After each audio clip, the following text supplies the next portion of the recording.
The most exciting thing about Sonic Superstars is that it's an unadulteratedly new classic Sonic game, and I don't understand how it's taken this long for us to get to this stage. But I am glad we made it here. This isn't just a compilation or remix of the greatest hits, it's a proper follow-up to the Jesus Christ, you can't make it up.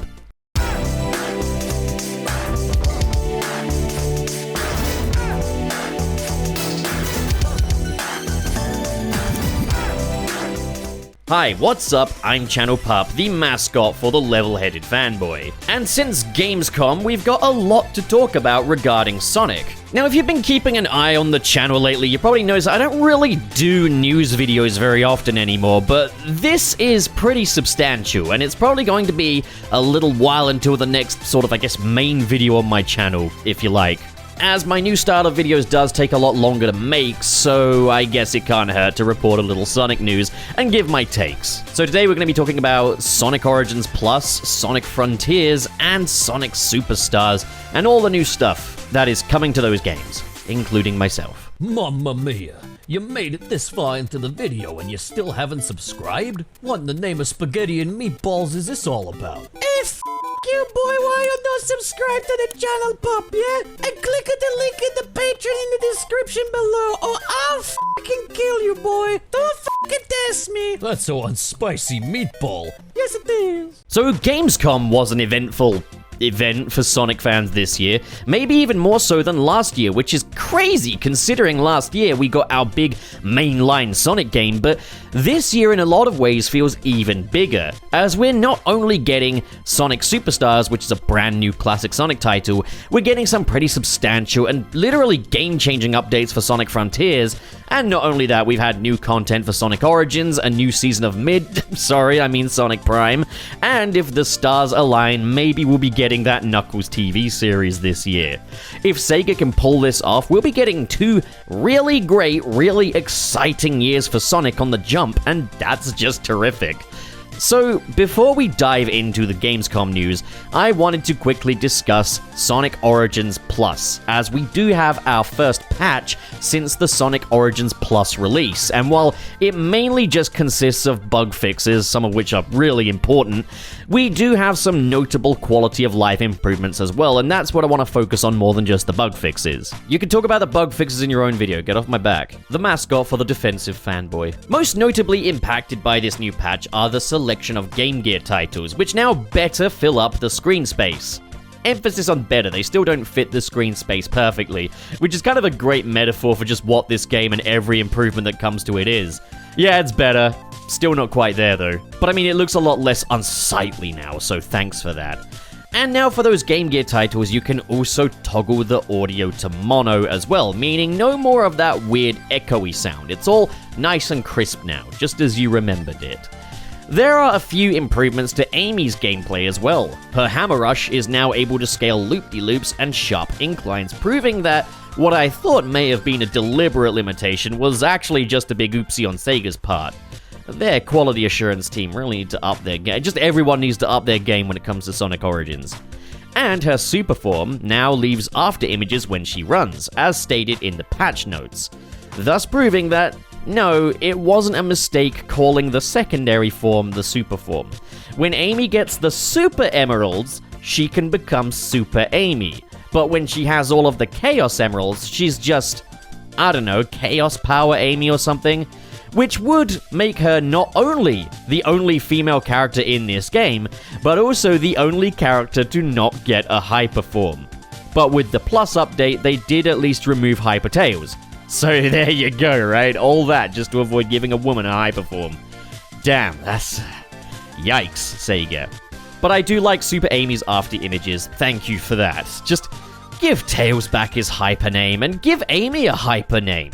It's really that easy to not look like you're from the pre-suffragettes era, Sega. Sonic doesn't mind inequality, in fact he loves it. Probably one of the most important but subtle changes though is that we can now switch off anti-aliasing for a crisp and sharp image. How did it take over a year for that to be implemented into something it absolutely should have been in the first place? It's beyond me, but with these changes and some of the bug fixes, Sonic Origins is looking better and better. We could talk it till the cows come home about how this game is literally being developed to a finished state in front of our very eyes, and how we're still not there yet, as we still need a post-game level select option for Sonic 1, 2, and CD so that we can play through previous levels without emeralds without having to cheat. And classic mode?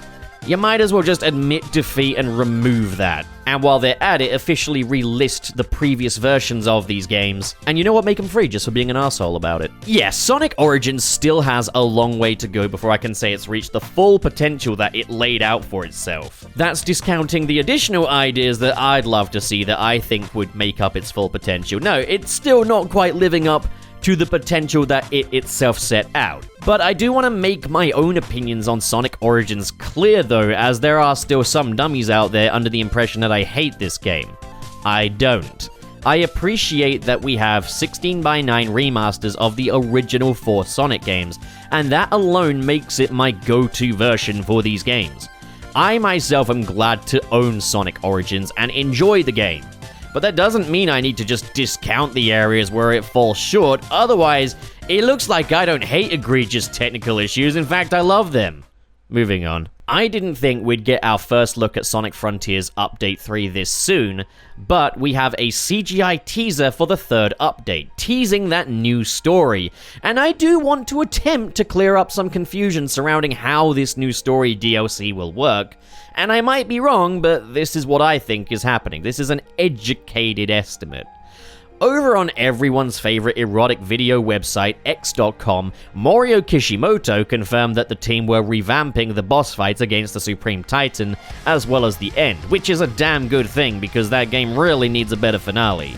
As well as this, Orenos Island would be reworked, still keeping the grassy theme and overall layout, just with more things to do, which again is great, as Orenos Island does drag on a bit unless you just fish your way through progressing that island. Now, this new story has been dubbed The Final Horizon. Now, I don't think that this story is going to be an additional mini-story or an epilogue to the existing game, but will instead be new story content for the final islands, and offering evidence of that is this teaser here. Sonic runs to face the Supreme Titan with the cyber ghosts of Tails, Amy, and Knuckles in his stead, along with Dr. Eggman and Sage. Now, this could be purely metaphorical. Maybe this just teases events rather than outright showcasing them. But by the time we face the Supreme Titan, Amy, Knuckles, and Tails were free of their ghostly forms, and if this was an additional story taking place after the events of Frontiers, why is Sage here? What's up with the Supreme Titan being here? Etc, etc. So I think what this new story is just the replacement for the existing ending of the game. I don't know that for certain, but that is my estimate. Then maybe Tails, Knuckles, and Amy will factor into that in some playable fashion. Perhaps we play as them on Rhea Island to help Sonic out of his cyber corruption semi-death. However, maybe that isn't the case, as it appears that Sonic is using that cyber corruption to his advantage in this trailer, as once he goes super, he powers himself up again with the cyber energy, giving him a red aura and cyan eyes, giving us our first new form for Sonic in a game since the late 2000s, which is incredibly exciting to me. He's been ironically dubbed Super Sonic 2 by social media, and yeah, I get why. His name's probably going to be Cyber Sonic or something, but Super Sonic 2 really suits him, because after all that build-up, cosmetically this form is just Supersonic with different eyes and a different aura. And you know what? I am okay with that. Honestly, I am. I'm excited by this prospect and the fact that we'll actually have some kind of payoff for the cyber corruption storyline as opposed to just kind of wishing it away. But also I can admit that the fan concepts look way cooler. I don't know, there's probably a context thing, and maybe this is just a tease and we're seeing him mid-transformation. Either way, it's really cool. We're getting a payoff for a bit of otherwise missed potential from the game's existing story, and we're getting a new form which is obviously very exciting. Then there's also our look at the new Supreme Titan, and while we don't know how this boss fight is going to play mechanically, we can see that he has had a bit of a redesign, in that he now has multiple arms on his back. He looks very, very creepy and Lovecraftian. Even though I found this boss fight to be incredibly underwhelming, Supreme always had my favorite design of the bunch with his cool crown, red and white color scheme, and his sick jetpack. So I'm pleased to see they haven't completely ditched that look, but instead made it even more imposing with the extra arms. And if this teaser is anything to go by, Sonic will fight the Supreme in his new form. Which is interesting, as I figured that would be saved for the fight against the End, given that the original Super Sonic didn't stand a chance against the End and had to fall back on the aid of Sage and the Supreme. Again, I don't think everything in this CGI trailer is to be taken literally, as that's rarely the case with CGI trailers. We also have a release date of September 28th, so I'll be keeping an eye out for that date. Hopefully they won't release it at like 1 AM like they did with Update 2, because that was just silly. All that being said, I am incredibly excited for Update 3 and to see what the final version of this game is going to look like. The continuous stream of content combined with just the general enjoyment I just get from running around in this game has kept me hooked to Sonic Frontiers, and I've got a lot of hours down on this thing. So I cannot wait to see what this final update entails. Like with Origins though, it is as though we're seeing a game being developed in front of our very eyes, which admittedly isn't ideal. But I think what separates Frontiers from Origins is that the game in its base state was still a great game, but we also didn't have a reference point for how this game was supposed to be. While with Origins, anyone that's played the classics can see where Origins falls short. That'll be the benefits of originality right there. It's also helped by the fact that Frontiers doesn't have a plus version and all DLC is completely free. We can talk until the cows come home about how this reflects badly on the modern gaming industry, but at the same time, I'd definitely rather have a good game made excellent by patches than a bad or mediocre game that never meets its true potential. I'd still definitely rather they just live up to the potential out of the gate though, but I'm not going to complain too much if it's just like a one-time thing. Okay, I've saved probably the most substantial one for last. We have a new trailer for Sonic Superstars, this time focusing on the multiplayer element. Now, the first thing I gotta touch on is these animations between gameplay footage. Look at these guys! They look and animate absolutely wonderfully. These 3D versions of the classic cast look the best they've ever looked and are absolutely in their element here. Look how much character is squeezed into these animations. Now, if we could just get that animation quality into the games, especially the modern ones, man, that'd be awesome. So we're seeing a bit of the local co-op mode, which just means that you can play through the story and bring a friend or friends plural along for the ride. Of course, rather than having player one just run off and leave you in the dust, the screen now zooms out. I'd imagine this is going to be a bit like Super Mario 3D World or Sackboy's Big Adventure, where the screen will only zoom out so far before the game brings the slow player up to the fast one through a bubble or something. I'm hoping that the co-op will be a bit more involved than, say, just having a friend pick up the other controller like in the classics. I think that will be remedied by some of the Emerald abilities that we see showcased here, including a bullet ability and the avatar ability we've seen quite a bit of. We are also seeing some more of the game's 12 different level themes here, including Bridge Island, which we're all pretty familiar with by now. It's kind of our Green Hill adjacent opening stage. But we also get a clear look at Pinball Carnival, and I was a bit worried when I first heard the names of these stages that we'd be in for a Sonic 4 kind of deal, where everything is just a rehash, but fortunately, Pinball Carnival doesn't resemble any existing carnival or pinball stage. They've taken this theming and brought it in a brand new direction, and I love the clean art style with the purple silhouetted amusement park offset by the pink sky. The hot air balloons are just the icing on the cake, it just looks gorgeous. We're also seeing a bit of a digital, cyber, null spacey city stage, where Sonic and his friends can turn into these so retro pixel rockets, and that looks pretty sweet. There's also clearly a city in the background with Eggman's insignia on it, and again, it looks like nothing we've seen before, at least in the classics anyway, so that makes me very happy. I think there's a fine line between drawing inspiration from the classics and just straight up rehashing them and trying to pass them off as new stages. Fortunately, this isn't a Sonic 4 instance where the theming is virtually identical, albeit with a new name. Bridge Island, yes, it's got checkerboard patterns, grass, and palm trees, but it has enough of its own flair for it to feel original, such as the silver cliffsides and feeling like a series of small structures in the oceans. And as I said, Pinball Carnival also feels very much like its own thing. But co-op isn't the only thing teased in this trailer, as we're also introduced to Battle Mode, which appears to be playable both locally and online, so I can finally get revenge on Nick for being a bastard. Now, character customization was teamed for this game, with tokens scattered around to buy you new customization options. However, I'm not sure if that will factor into the main game. What we do know is that it does factor into Battle Mode, as you can build your own robot to fight against your friends' robots.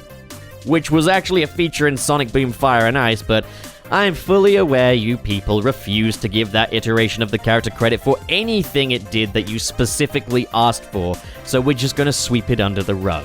But okay, yeah, I can't wait to build my own robot and beat the crap out of stupid Nick. Robot customization includes our very first Metal Tails, who has a little red gem in the top of his head, which reminds me of the Tails doll from Sonic R. And you can recreate some existing yet more obscure metal forms, such as Metal Knuckles.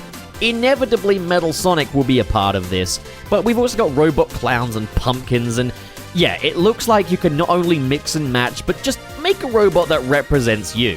I wonder if you can make a robo-pup. And you can let loose in a series of battle arenas, and we see a few here which consist of Green Hill Zone, because Sega just cannot keep their hands out of that one specific cookie jar. A factory place, which does admittedly look a lot like Chemical Plant, but I'll have to get back to you on that one. And there's a Snowy Factory, which is a little like Frozen Factory from Sonic Lost World, except it's in an art style that actually suits Sonic. You can run around and shoot lasers at each other. I imagine I'm going to be spending hours on this mode even after the main campaign is done. Okay, about the Green Hill elephant in the room, because I know I'm going to get clowned on here. I think if you're going to use Green Hill Zone again, making it a battle arena in a multiplayer mode is the way to go. I'm completely fine with that. I only really take issue with when it's shoved into a game where we could have had an original level, and it's just in there for no reason. I know some folks will scoff at me for even that, but I just don't want to play the same level over and over again in a series that thrives upon discovery in varied environments. Varied environments. Christ. So I don't take any issue with its implementation here, but I do still find it kind of funny that this is our 5th Sonic game since Sonic Generations to feature Green Hill Zone, and that's not including the Green Hill adjacent stages like Windy Hill or Splash Hill. It's almost like a running gag now. How long they'll let the game remain in publicity before revealing that once again we're going to be revisiting an existing stage. Oh, they're gonna do it. They're gonna do it. Any trailer now. There it is. Oh, just a few more days now. Oh, here it comes. Oh, there you are, you silly green rocks. Oh, okay, here we go. Where is it? There it is! Yes! Oh, God, yes! Oh, fuck, yes! If anyone at Sega is watching this, please don't go looking for excuses to continually give us this same level we've seen way too many times now. These new levels in Sonic Superstars look amazing. Keep it fresh. But at the same time, if you absolutely must use Green Hill Zone again, this is the way to go. Now, Sega have been rather aggressively pushing out digital deluxe versions of Sonic games, which usually include features like just sliced off of the full game that you can buy back for a premium. Crap like menu navigation options and skill points, whoa. With Sonic Superstars though, it's a bit of a different story, as this is the first time I've seen one of these digital deluxes that I actually kinda wanna get.